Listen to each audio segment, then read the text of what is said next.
Hi, I'm David from More for Apps. Today we're going to be looking at benching ADFdi's data creation steps. This is really about the usability of ADFdi.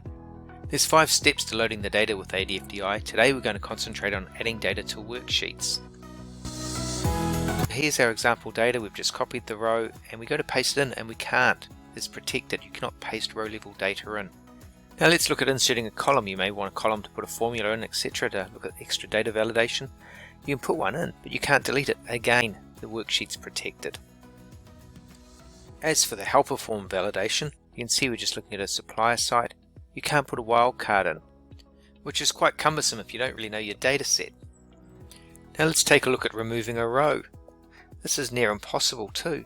Again, a protected worksheet. You need to just delete the data within the spreadsheet. And because the record is marked as changed, you'll see that it'll still try and upload that data, even though the data cells themselves are blank. So we run the import process and you'll see the errored records have failed. There's no reason for the failure. Lack of validation, lack of help. Now let's take a look at More for Apps. Inserting a row, easy.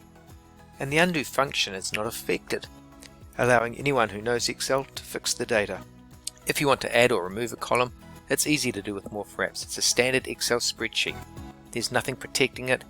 The More for Apps add-in does not interfere with the standard spreadsheet functionality. If we look at the data form, you'll see all the section data is in the one place, so we can select a different supplier, not just a supplier site.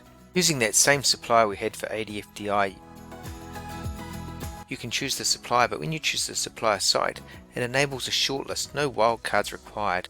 Products designed with the business function in mind. More for Apps also supports the wildcard by itself, so you can see here a list of all the different suppliers, providing true end-user benefits. Be a bit more like the lady on the right rather than the guy on the left, and realize the benefits of using More for Apps over ADFdi. I'll be creating more videos like this to show you the benefits of More for Apps. Thanks for watching.